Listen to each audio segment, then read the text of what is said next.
As in, pag nasanay ka na, okay na. Yun yung pagsubok. Yes, masakit pag may tit. Lagi ako iyak nun kasi diniliin. Yun nga eh, masakit diba pag may ngipin na. Sakit sis pag may ngipin na. Naku po.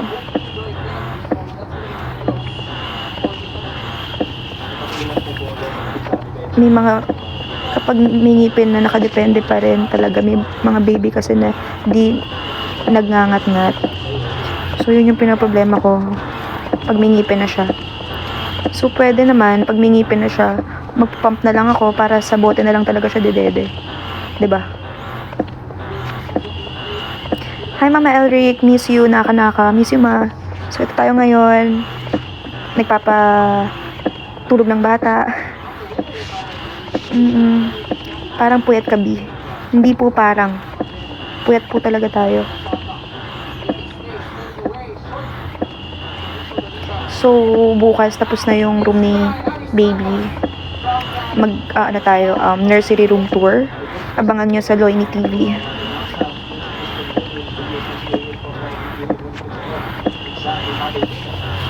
In my case, hindi naman niya kinakagat. Exclusive breastfeeding kami hanggang 2 years old. Wow, thank you. Sana naman si Nili ganyan din siya. Sana naman, wag niya akong kagat-kagatin. Dapat ma-practice mo mixed feeding, bottle, and breastfeed. Actually, nagba-bottle feeding din siya. Buti na lang marunong siya mag-bottle. So, nagba-bottle feeding din siya. Pero syempre, yung laman ng nasa bottle is galing sa pump ko din na breast milk din. Ako dati kaya natigil mag-breastfeed kasi nabutas talaga bantang dito ko sa kagat. Grabe, ako nung first week, as in, dugo na yung lumalabas talaga sa milk ko. As in, color pink siya na may mga buo-buong red. Strawberry milk daw yung tawag doon. Ganun siya, masakit. Sabi nga nung pedia, grabe ka, kung ibang pasyente ko yan, umiiyak na. Pero dahil nga marami na tayong pinagdaanan, as in, sobrang sakit niya talaga. Siyempre, ganun talaga, titiisin mo. Dati akala ko sa newborn lang nakakapuyat, pero nung nag-6 pataas, nakakapuyat, pero worth it. Diba? Grabe, no?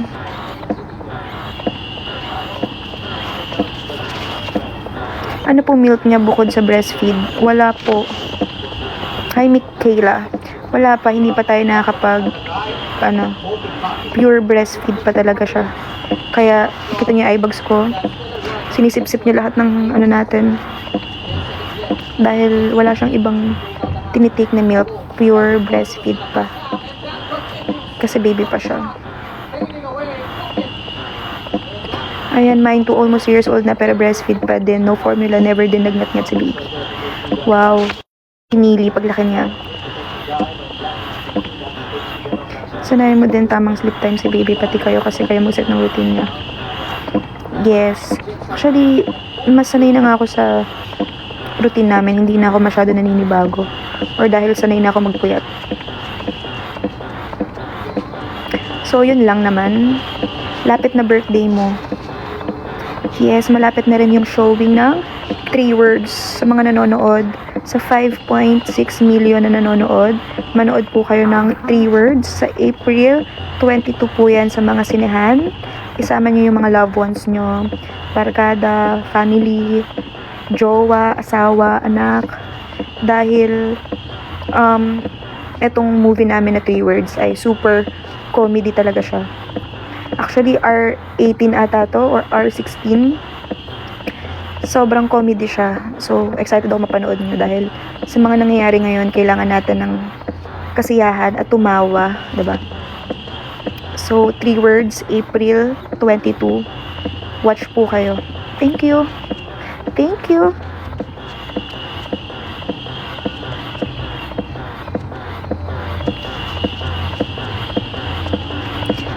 So, yun lang. I love you guys. Stay safe always. And God bless us. Never sila na-hospitalize. Sobrang tatalino ng anak. Yun nga daw. So, fight lang sa mga nagpapa-breastfeed na mommy. Let's go. Let's go. So, kapag may question kayo, kala mo naman 5 na anak eh. Basta pag may question kayo, feel free to ask me. And syempre, pag may question naman ako, Tatanungin ko lang kayo. Magla-live lang ako, tapos magtatanong ako sa inyo. Stay safe always. Saan po pwede mapanood? Sa mga sinihan po. Ang 3 words. Sa mga sinihan nyo lang po siya mapapanood. Abangan nyo din yung nursery room tour na vlog namin. Coming soon. So, yung pump natin, for sure, patapos na rin to. Titignan natin. Ay, gusto nyo makita kung ilan nakadami. Check ko nga. Ilang minutes na, wait lang. Napapakita ko sa inyo yung milk natin dito sa right side. Okay? Titignan ko lang kung ilang minutes ako nagpa-pump. Ilang minutes na ba to?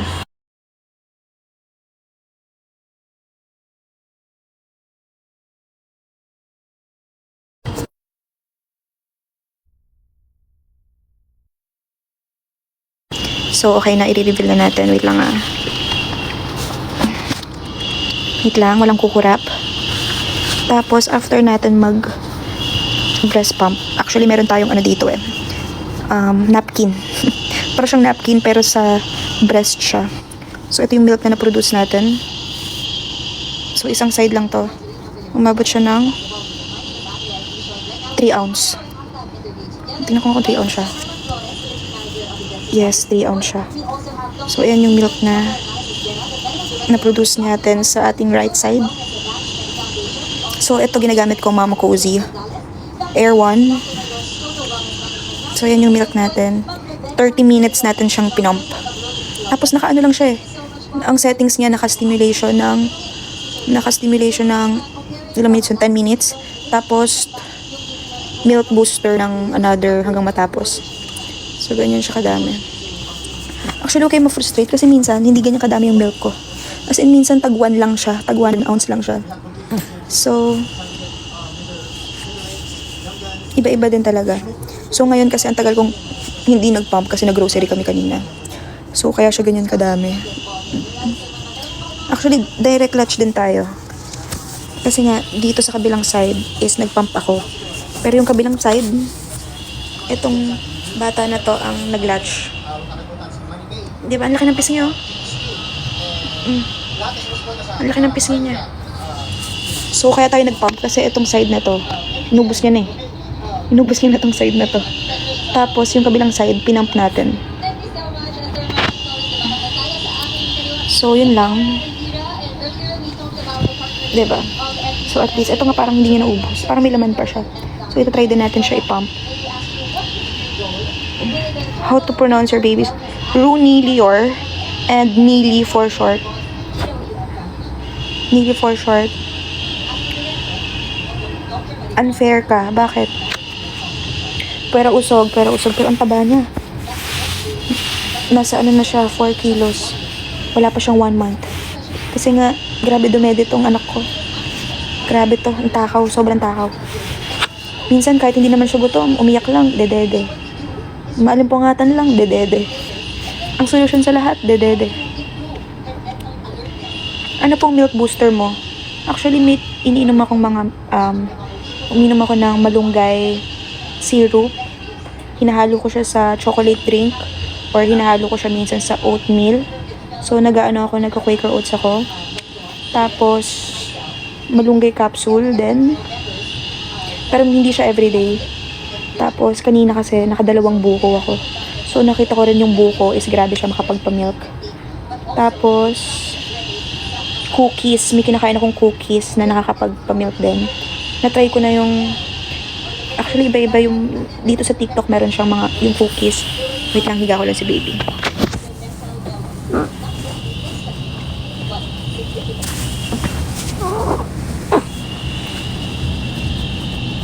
So much, and Dr. very well said, and I myself can't wait to learn that 1-minute technique. Dumakan na tayo sa aming tanong. Rebecca, what is the role? Pero minsan nakakainis, yung hiniga mo na siya, tapos gigising siya. And Dr. Loribox, WM champion from Britain. Total wellness mental President of the Rotary Club of Hearts. Burp is important. Actually, nag-burp na siya bago umalis yung daddy niya. Pina-burp na siya bago umalis ang daddy. Wait lang may kakainin kasi ako. So, may nagpadala sa atin ng cookies. certified psychological first aiders. Nag-burp na siya kanina.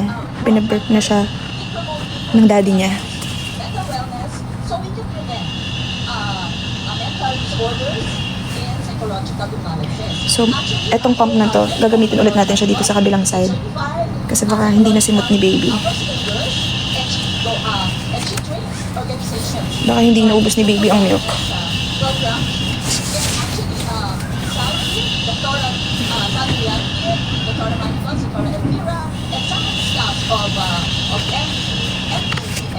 Are also retirees like Sakar, Rich, and Richard. And Actually, na-try ko na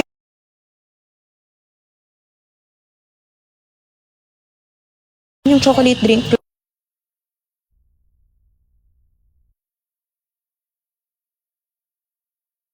Na-try ko na yung malunggay, inahalo sa chocolate drink. so, kami, Minsan nag-work siya, pero importante talaga mas hydrate ka lagi. So ngayon nagpapump tayo ng itong side naman. Bawal din, magtanggal ka na po ng towel sa ulo. Bawal din pumalik sa gabi.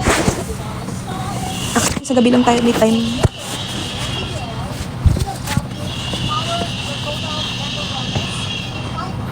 Sa gabi lang tayo may time maligo.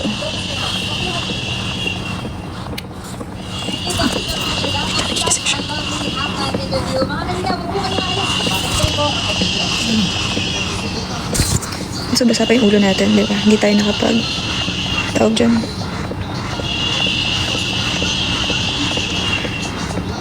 Dim light po. Para, actually, mas nakakatulog siya ng maliwanag. Pag madilim, nagigising siya. Bakit kaya ganun? Ewan ko ba dyan? So, magta-try tayo ng milking bombs.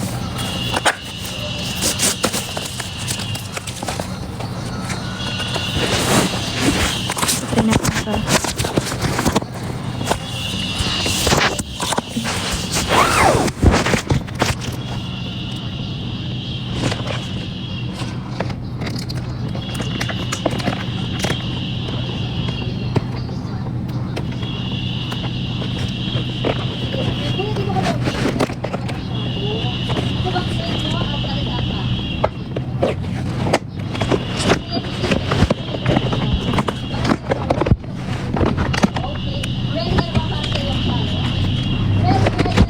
So, meron kasi siyang brewer's yeast, flaxseed, rolled oats, malunggay powder.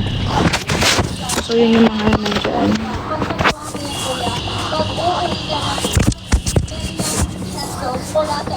Lang siya. So, titignan natin siya.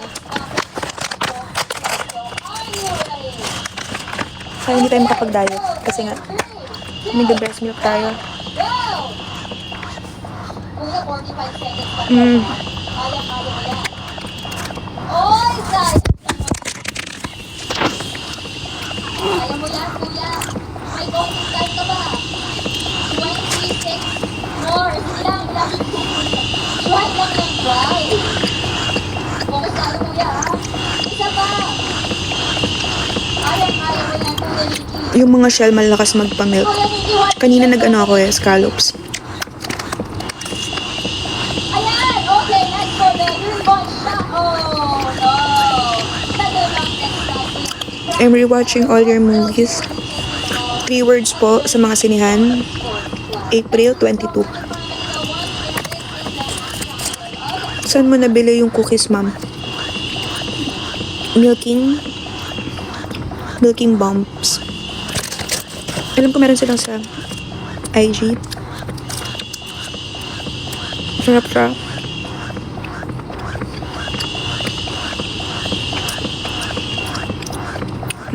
Ang sarap niya.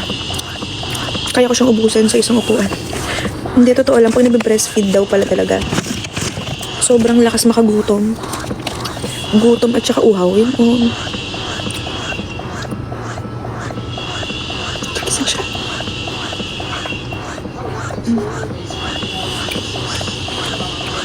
Kasi para kang uhaw na uhaw, tapos gutom na gutom. So, ang pangalan na to, milking bombs.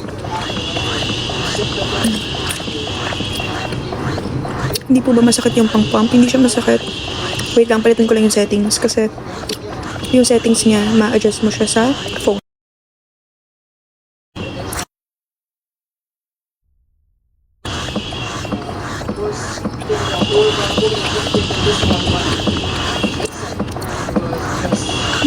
Kailan po birthday mo, Ma'am Loy? Ang birthday ko, April 21. Tapos yung 3 words, showing siya sa April 22. So yun na yung gift niyo sa akin, guys. Manood kayo ng 3 words sa April 22 sa mga sinihan. Celebrate with me.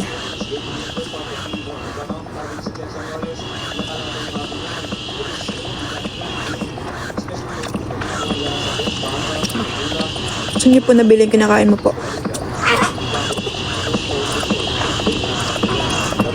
Naku, parang umiira siya.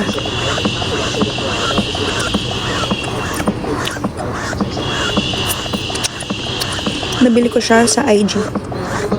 Search nyo. Milking Bumps by ABC. Search nyo. Ang sarap. Gusto ko pa. So, yun lang. Bye, guys. Magpapahinga na ang mami. Diba, kailangan magpahinga din ng mami. Pregnant ka na nung ginagawa mo yung movie. Nung Shake, Rattle, and Roll, yes. Pregnant tayo. Nag-skincare ka po ba? By Fina nga ni. Breastfeed po ba yung baby nyo? Yes po, breastfeed siya. Katakot pag may baby ka. Bakit matatakot? May nagbago po ba sa postpartum?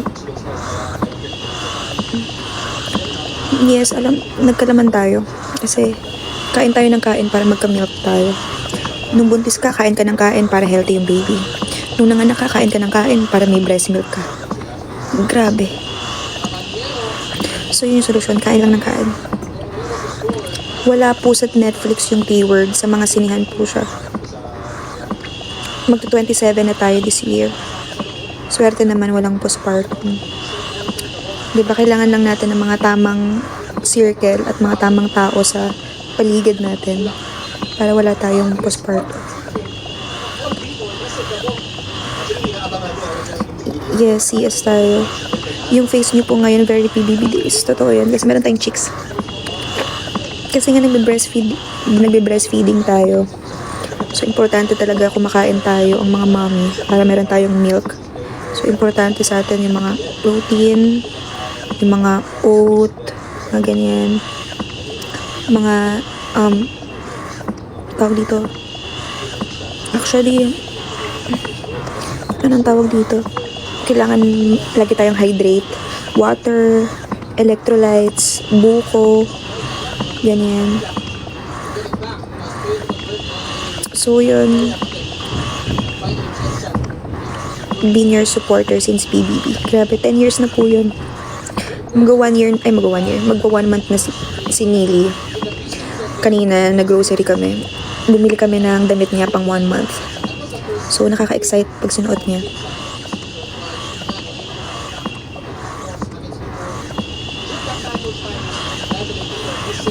Hindi ka nag-breakout talaga during your pregnancy. Yes. Hindi tayo nag-breakout. By Fina Skincare nga ni.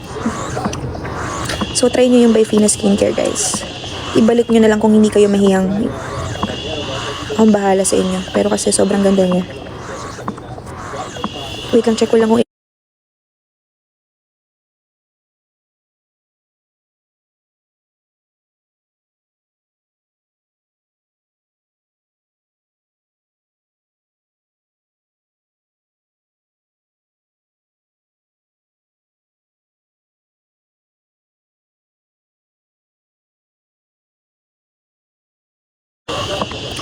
matulog ka na po, mamaya gising na si baby. Totoo yan. Tutulog na ang mami. Magpapahinga na muna ako. Dahil magpupwet na naman kami mamaya. Bye guys. Love you all. And stay safe always. Tatanggalin ko na tong breast pump ko. Papakita ko sa inyo kung ilan siya.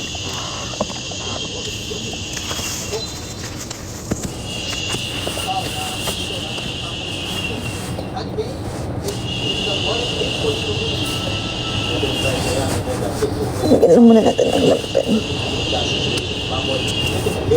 So, ito siya. So, nag-pump tayo kanina sa kabila ng 3 ounce. So, nilagay ko to sa kabila. So meron pa siyang 1 ounce. So, mga 2 ounce ang nadede ni baby. So, ayan siya. Actually, ang ganda ng mga pump na ginagamit ko. Yung Spectra Pro, Spectra S1 Pro, maganda rin siya. 2 bote na rin siya. Tapos makikita nyo talaga yung pump nyo na lumalabas. So, ito ilalagay na natin to sa ref.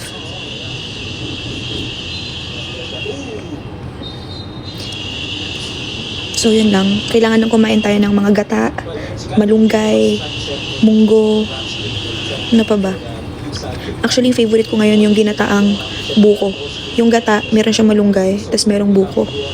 Sarap niya. So, sa mga mommy, try nyo din siya. So, magpapahinga na muna tayo. Dahil mamaya magpapadede naman tayo. Yes, nag-ano tayo, direct latch si baby. Actually, halinhinan or depende. Pag meron tayong na-pump, pinapainom natin yung na-pump sa kanya. Pero pag wala, ubos na. Sa akin siya dumidede. Okay din kasi nga wala ka ng hugasin, di ba? Bye guys. Bye mga mommies. And sa mga babies. Stay safe always and God bless.